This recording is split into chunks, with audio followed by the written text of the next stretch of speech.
Hey guys, my name is Sophia Starla, and if you're a new friend, welcome to my channel, and if you're an old friend, welcome back, girl. Today's video is going to be a comparison video with 3 popular palettes. I've never done a comparison video before, but with the release of the Naked Heat palette, I thought that it would be pretty interesting to talk about different warm toned palettes.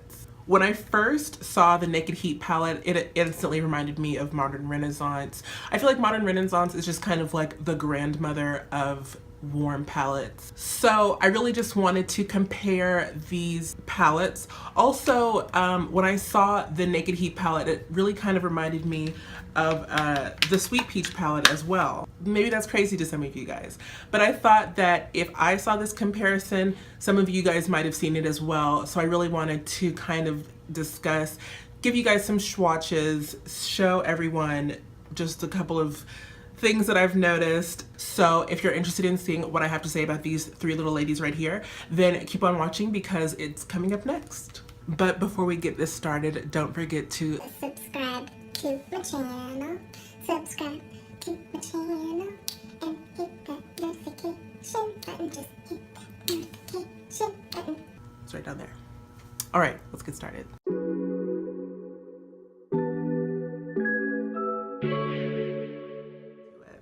So the first palette that I want to talk about is Sweet Peach. This palette is $49.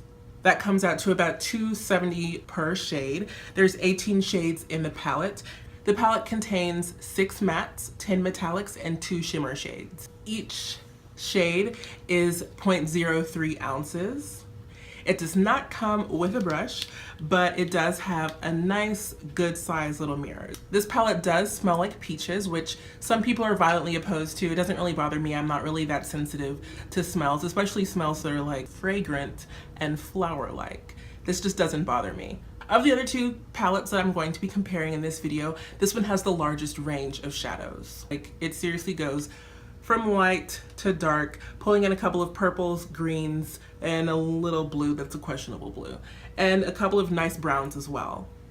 I personally feel like you can come up with a lot of really gorgeous looks with this palette. You just have to get creative. I don't even think you have to be that creative. Like, there are a lot of really gorgeous lid colors, a good variety of transition shades for multiple skin tones, and then a lot of really nice colors that you can use to deepen up in your crease. The colors in this palette blend really well with each other, and they're very long lasting, especially with the primer. I feel like it's kind of the dark horse in this comparison video. So many people have so much animosity towards the Sweet Peach palette. I'm not really sure why. I think it's a gorgeous palette. I think people don't like this palette because when you hear the term peach, you want to see like a bunch of peachy colors, and like people claim this palette just doesn't have enough.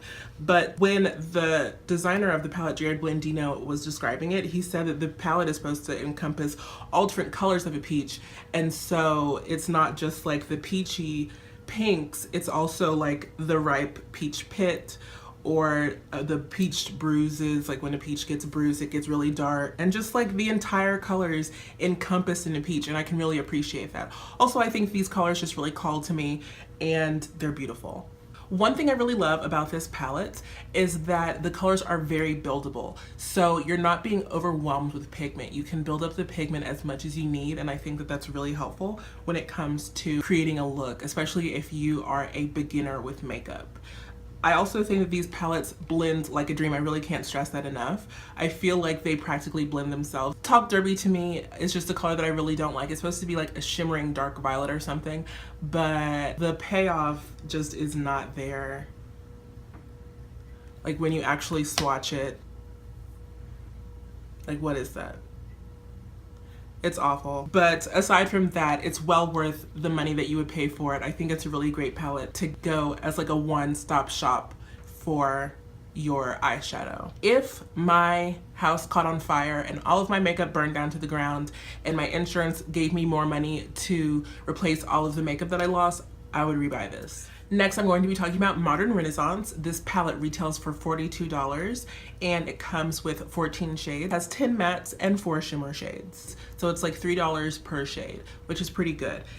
It comes with 0.02 ounces per pan, so the smallest amount of product in comparison to the other 2 palettes. a nice good sized mirror, and a dual-sided brush that is actually pretty darn good. I like to use it to blend with. These shadows are super duper powdery. There's gonna be a whole lot of kick up when you put your brush in the pan, but just tap it off, get off the excess, and you'll be great. In my opinion, this is the best palette. It may not be the best for you, but it does have the best quality, especially among these three. The colors are so buttery and so soft, like they literally blend themselves. You barely have to use your brush to use them. And the colors are really great. Some people will complain about the pops of color, but even if you cover up these two shades, which are the most poppy, it's still a really gorgeous warm toned to neutral palette. And like the color payoff is crazy. In my opinion, this palette is definitely a one-stop shop when it comes to eyeshadow. Like when I travel and I just want to bring a little bit of makeup, this is the palette that I bring because you can get so many looks out of this one palette. Like it's really insane. This palette includes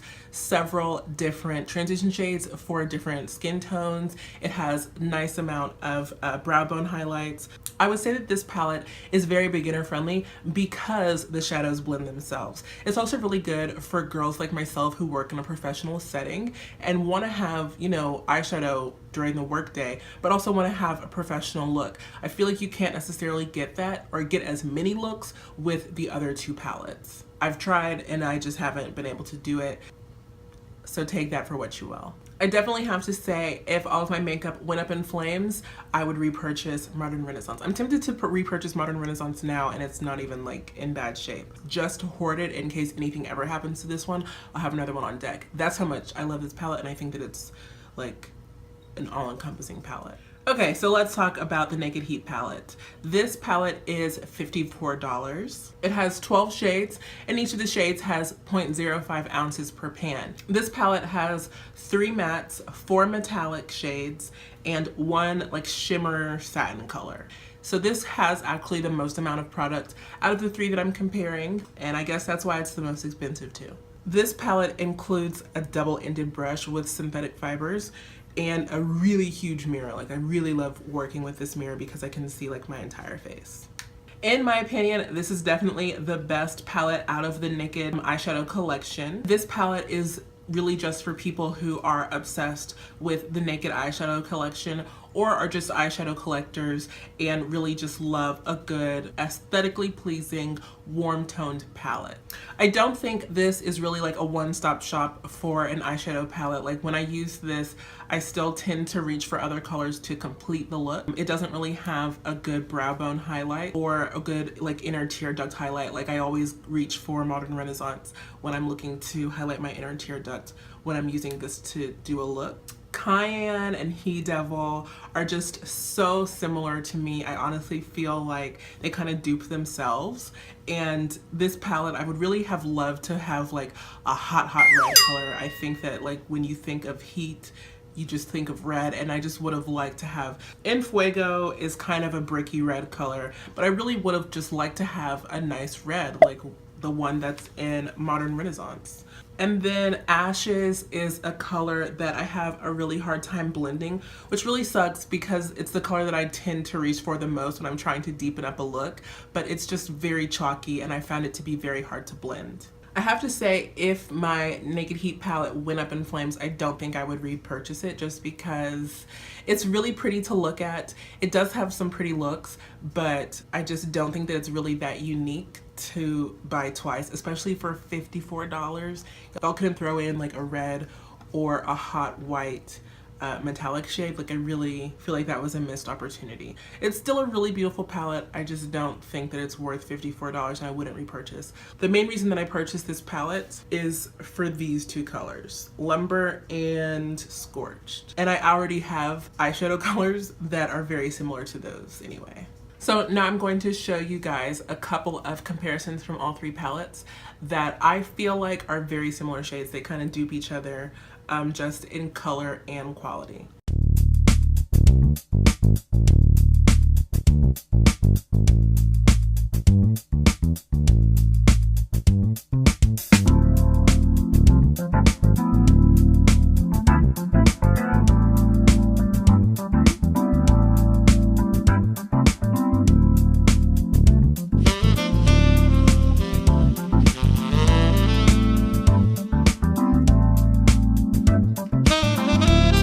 In my opinion, if you're trying to figure out which palette is the one that you should buy, go with the palette that is going to save you the most time and money, and go with Modern Renaissance. It's so easy to blend. The colors are really versatile. You can come up with like dozens of different looks with this palette. And did I mention the colors like blend themselves?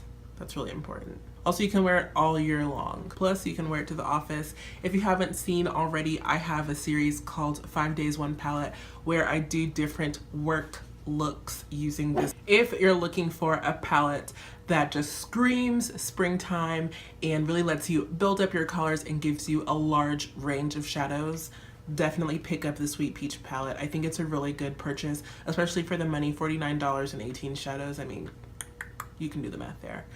It also has a good amount of colors that you can wear to work. If you're just a lover of naked palettes and you really admire the packaging and you really like warm shadows, go ahead and pick up the Naked Heat palette. The shadows are gorgeous. There's just not enough variety for me, myself, and I. So that's it for my video today, you guys. I really hope you enjoyed this comparison. Let me know in the comments if you thought this video was helpful, and let me know if you'd also like for me to review a couple of other palettes or just products in general. Let me know if you agreed with my opinions about these palettes and what you thought about the swatches.